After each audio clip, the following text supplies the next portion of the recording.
I'm standing on the outskirts of the city of Melbourne, and you can see the suburbs behind me, and in the far distance, some 20 kilometers away, there's the central business district.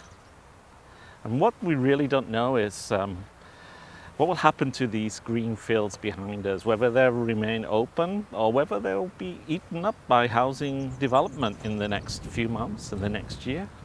It's really unknowable. Over the last 5 weeks, we've shared with you our ideas of what it means to live in and be part of an ethical city. And together with the experts who've appeared throughout the course, our main argument has been that we need a more principled, ethical approach if we're going to be able to solve a lot of the big issues that face our cities, like unemployment, poverty, lack of access to affordable housing, homelessness, and even relatively simple problems like getting people out of their cars and onto public transport. And we've looked at the situation in cities in different parts of the world and focused on the solutions that are actually taking place there, and you've shared your solutions with us. Now, we recognize that this isn't a simple task, that it's going to be very, very difficult to bring about the changes we're talking about.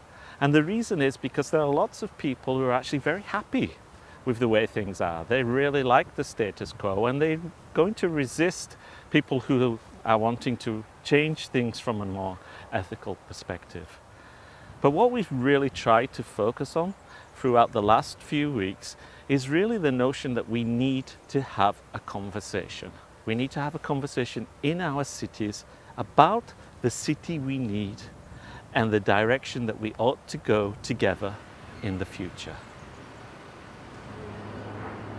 So, over the last few weeks, we've been thinking about, talking about, and providing examples and actually discussing the real delivery, I guess, of the ethical city. We've been thinking about what that means for our own cities and for cities around the world.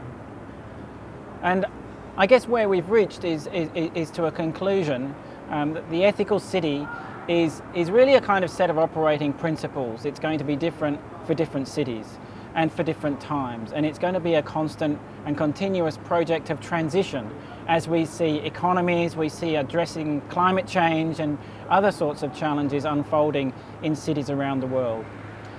What I'd like to present here is the idea that we are facing the need to develop and deliver a new triple bottom line for cities.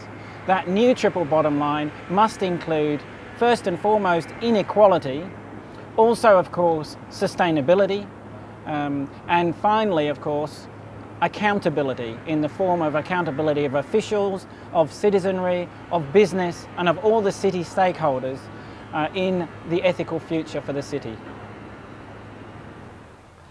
As we come to a close, it's a good time to reflect on your original motivations for taking this course. Has the course met your expectations? Have you learnt a lot? Have you been inspired? Are you seeing things in a new way?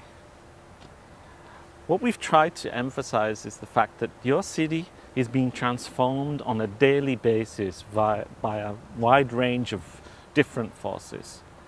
And what we want to encourage you to do is to embrace that transformation, to shape it, to be empowered by it. Now, this is a process. It's not a simple matter of you putting on some magical ethical glasses, seeing the world differently, and then going out tomorrow and finding you live in the most livable ethical city in the world. It's about being engaged. It's about being part of the conversation, and it is about wanting to shape your city and move it in the right direction. And we believe that by adopting a more ethical, principled approach, you will be able to achieve this.